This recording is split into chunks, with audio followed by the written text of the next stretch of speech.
I think one of the biggest changes in corporate culture in the last decade is the introduction of Slack. Oh, huh.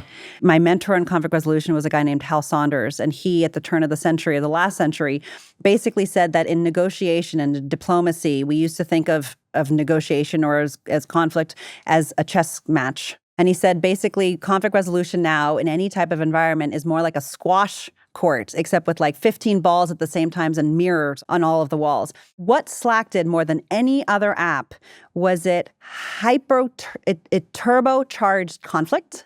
It turbocharged who can create a group or community in any workplace. It was deeply confusing to leadership, and it allows anyone to say anything without realizing the impact that it has on 1,000 other eyeballs, 500 other eyeballs. I would say the two biggest challenges in corporations over the last 10 years, and the two biggest fights are where and what to do about Slack and communication. And the second is going back to work and where work should happen. But let me ask you about Slack, because my experience with Slack is it's an annoying thing that I feel some obligation to be on.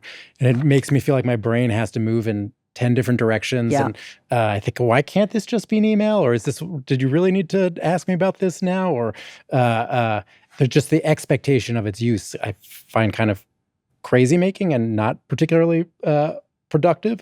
But what answers do you give people to what do we do about Slack? Slack basically, in most companies, didn't begin as like a deeply considered software enterprise decision. It started because you could literally download it on your app and start creating a channel. Yeah. And so like any type of communication, I mean, in any type of group, your communication channels are disproportionately the engines of what people think of as where they work, what it means to work here. As I watch Slack, I mean, I really look at it more like a sociologist. Our current digital tools, Slack included, social media included, are not designed for healthy heat.